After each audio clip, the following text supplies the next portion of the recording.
قوالی آئی ہے، ایک ویڈیو آئی ہے 2-3 وارث علی شاہ صاحب رحمۃ اللہ تعالی علیہ کے تعلق سے ہے۔ اب اس میں حضرت وارث علی شاہ صاحب رحمۃ اللہ علیہ کا کوئی قصور نہیں ہے، وہ اللہ کے ولی ہے، انہوں نے وہ تعلیم نہیں دی، سمجھے؟ کوئی ولی بھی شریعت کے خلاف نہیں جاتا، اور ویڈیو خوب عام ہو رہی ہے۔ اللہ اکبر، نعوذ باللہ من ذالک، استغفر اللہ ربی من کل ذنب واتوب الیہ۔ مجبوری ہے میری کہ مجھے وہ الفاظ یہاں پر بیان کرنے پڑ رہے ہیں، ورنہ مجھے یہ الفاظ نہیں بیان کرنے چاہیے تھے۔ اگر بتاؤں گا نہیں تو آپ سمجھیں گے کیسے اور دوسرے تک جائیں گے کیسے؟ اشعار تو لگ بھگ 3 یا 4 ہیں، اور چاروں اشعار بڑے خطرناک ہیں۔ اب قوم کا اگر یہ حال رہا تو میں کہہ رہا ہوں ہوگا کیا قوم کا؟ کوئی بتوں کو پوجے یا ولی کو پوجے، پوجنا ہی ہے۔ ایاک نعبد و ایاک نستعین، ہم تیری ہی عبادت کرتے ہیں، تجھ ہی کو پوجتے ہیں اور تجھ ہی سے مدد چاہتے ہیں۔ یہاں تک کہ اگر کوئی حضور نبی کریم صلی اللہ تعالی علیہ وسلم کی بھی پرستش کرے، پوجا کرے، تو وہ مسلمان نہیں ہے، کافر ہے۔ عبادت صرف خدا کی ہے۔ شعر قوال پڑھ رہے ہیں، اور وہ صوفیوں کی ٹولی جاہلوں کی وہاں موجود ہے، اور ایک پیر ڈھونگی کھڑا ہوا ہے، لوگ سجدے بھی کر رہے ہیں پیروں پر، اور شعر چل رہا ہے معاذ اللہ ثم معاذ اللہ کہ تجھ کو خدا کہوں یا خدا کو خدا کہوں۔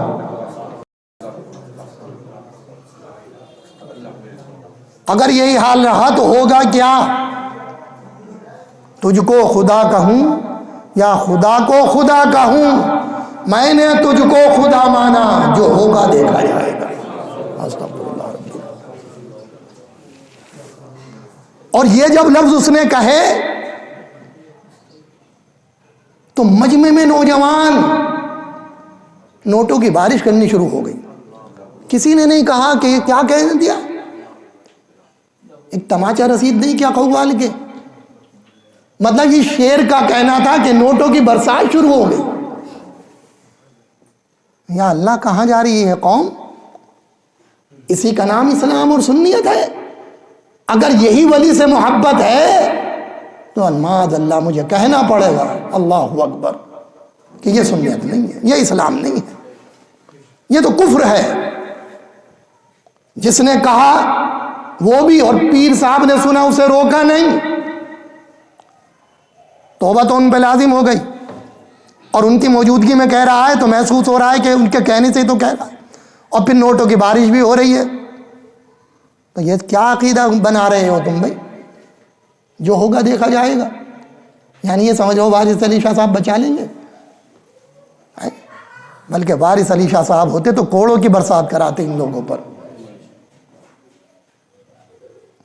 اب دکھایا جا رہا ہے کہ یہ سنیت ہے، حالانکہ سنیت یہ نہیں ہے۔ اللہ سورہ اخلاص میں آیت نمبر 1 پر ارشاد فرماتا ہے قل هو اللہ احد، اے محبوب تم کہو وہ اللہ ایک ہے۔ سورہ بقرہ آیت نمبر 163 دوسرے پارے پر اللہ ارشاد فرماتا ہے وَإِلَٰهُكُمْ إِلَٰهٌ وَاحِدٌ لَا إِلَٰهَ إِلَّا هُوَ الرَّحْمَٰنُ الرَّحِيمُ۔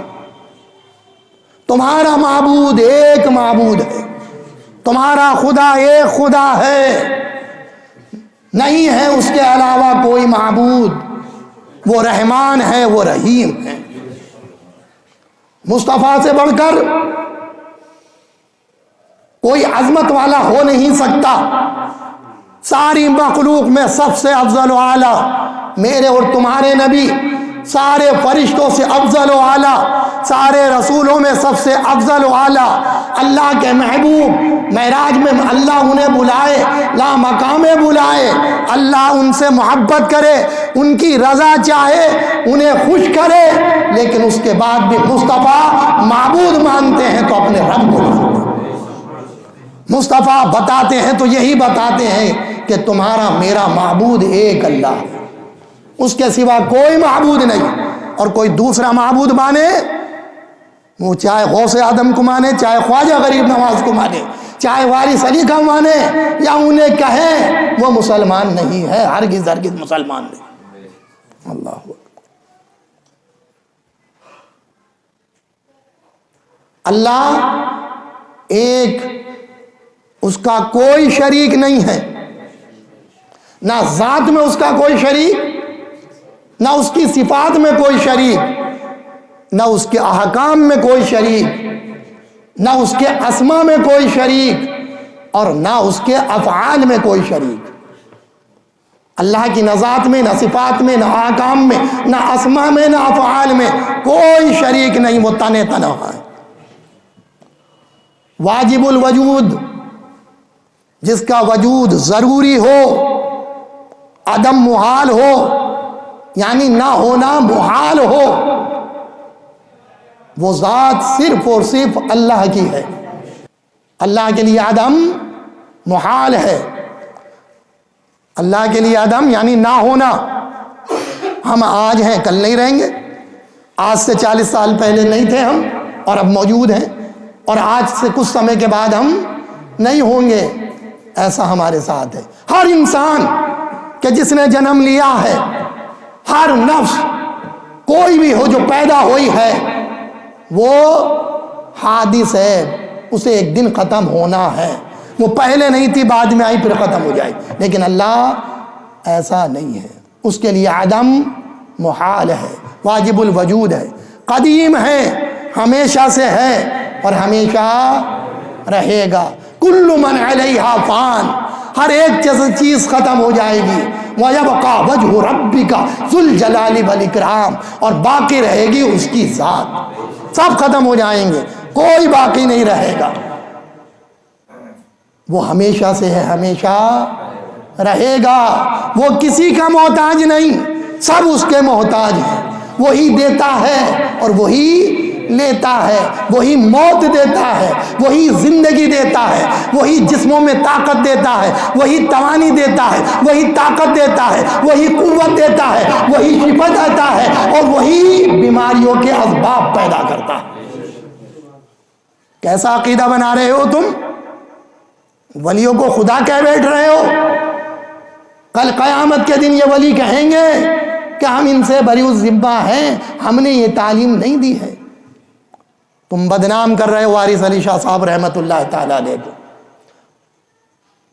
اور قوم اور یہ جاہل لوگوں کی میری سمجھ میں نہیں آ رہا ہو کیا رہا انہیں کہ یہ ایسے پیروں کے چکر میں پڑ کیوں رہے ہیں۔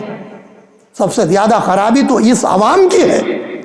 اگر یہ تماچے لگاتے تو یہ پیر صحیح ہو جاتے، لیکن ان کے دلوں میں ڈر بیٹھا ہوا ہے کیا کہ پیر صاحب ناراض ہو جائیں گے تو ہماری قسمت خراب ہو جائے گی۔ ایسا یقین رکھتے ہیں لوگ۔ اللہ پر سے یقین اٹھ رہا ہے۔ بتائیے، یہ آپ کو نہیں دکھ رہا یہ کھلم کھلا کفر ہو رہا ہے؟ کیا جواب دیں گے آپ اگر کوئی آپ سے پوچھے گا تو؟ ہم جو ہمارے علماء نے کتابیں لکھی ہیں اللہ کے تعلق سے، اللہ کی صفات کے تعلق سے جو کچھ بیان کیا، ہمارا عقیدہ وہ ہے۔ ہمارا عقیدہ یہ پیروں کا عمل نہیں ہے، ہمارا عقیدہ ان جاہلوں کا عمل نہیں ہے، ہمارا عقیدہ ان خانقاہوں میں جو آج ہو رہا ہے یہ ہمارا عقیدہ ہرگز ہرگز نہیں ہے۔ ہمارا عقیدہ وہی ہے جو ہماری کتابوں سے ظاہر ہے، جو اہل سنت و جماعت کے مقتدر معزز علماء اکرام نے بیان کیا ہے، وہ ہمارا عقیدہ ہے اللہ کے تعلق سے۔ ہم اللہ کے ساتھ کسی کو شریک نہیں کرتے۔ ہم اپنے نبی کو بھی اللہ کا بندہ مانتے ہیں، ہم اپنے نبی کو مخلوق کا آقا مانتے ہیں، ہم اپنے نبی کو سید المرسلین کو سب سے افضل و اعلیٰ مانتے ہیں، لیکن اللہ کے ساتھ شریک نہیں کرتے۔ اب سمجھ میں نہیں آ رہا کہ اگر یہ حالات رہیں تو مسلمان اور کافروں میں فرق رہ کیا جائے گا؟ بتائیے، کفر کا مطلب کیا یہی ہے کہ بت پرستی شروع کی جائے، مورتیوں کو پوجنا شروع کر دیا جائے؟ یہ کفر ہے۔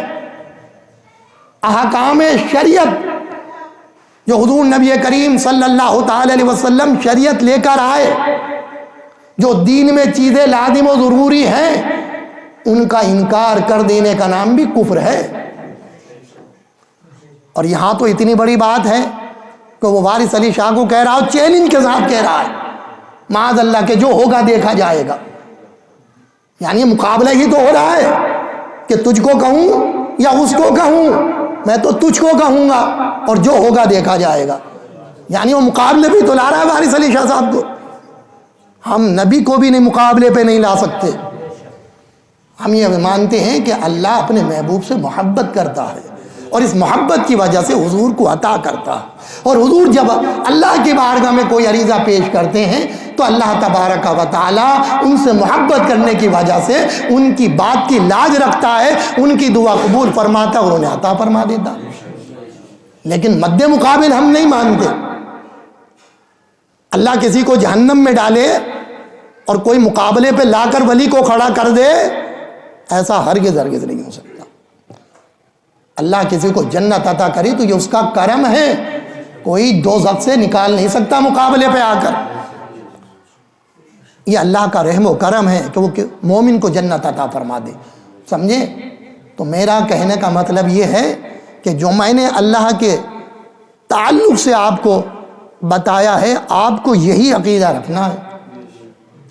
حالانکہ اللہ کی ذات اور صفات کے تعلق سے بہت لمبا بیان ہے، لیکن وہ باتیں آپ کی سمجھ میں نہیں آ پائیں گی، اس لیے جو مین تھیں، جو لازم و ضروری ہیں ہر مسلمان کے لیے، وہ میں نے آپ کو بتا دی کہ یہ بات آپ کو یاد رکھنی ہے جو میں نے ابھی یہاں پر عرض کی ہیں، یہ باتیں کبھی بھی آپ کے دلوں سے نکلنی نہیں چاہیے، سمجھ رہے ہیں آپ؟ ان الشرک لظلم عظیم، بے شک شرک سب سے بڑا ظلم ہے۔ لا تشرک باللہ، اللہ کے ساتھ کسی کو شریک مت کرو، اللہ شرک کو معاف نہیں کرے گا۔ اللہ اکبر، ہر گناہ کو معاف فرما دے گا اللہ تبارک و تعالی، لیکن شرک کو معاف نہیں فرمائے گا۔ مومن بھی ہے اور شرک کر بیٹا تو ختم، سمجھ رہے ہیں آپ؟ تو پھر وہ کہاں جائے گا؟ دوزخ میں۔ تو یاد رکھیے، اللہ اور اس کے رسول سے محبت رکھیے، اور ان واحد باتوں سے، ڈھونگی پیروں سے، اور جو آج کل خانقاہوں میں چل رہا ہے وہاں سے بچیے اگر آپ کو اپنے ایمان کو بچانا ہے، ورنہ اس پرفتن دور میں ایمان کا بچنا بہت مشکل نظر آ رہا ہے، چاروں طرف سے آپ کو گھیرا جا رہا ہے۔ اب آپ اپنے ایمان کی حفاظت خود ہی کریں گے، آپ کو بچانے والا اب کوئی آ نہیں رہا ہے۔ آپ کے پاس عقل سلیم ہے، علم ہے، شعور ہے، اچھے علماء کی صحبت اختیار کیجئے، علم دین سے وابستہ رہیے، تو ہی آپ کا یہ ایمان و عقیدہ سلامت رہے گا، ورنہ سلامتی دکھائی دے نہیں رہی ہے۔ یا رب العالمین، یہاں جو کچھ بھی میں نے عرض کیا اس میں جو بھی غلطی مجھ گناہ گار سے ساون قصدن یا خطن واقع ہو گئی ہوں، اسے تو اپنے پیارے حبیب صلی اللہ تعالی علیہ وسلم کے صدقے بطفیل میں معاف فرما دے۔ میں توبہ کرتا ہوں، آپ بھی کر لیں۔ استغفر اللہ ربی من کل ذنب واتوب الیہ، کلمہ پڑھتا ہوں، آپ بھی پڑھیں، لا الہ الا اللہ محمد رسول اللہ، وآخر دعوانا ان الحمد للہ رب العالمین۔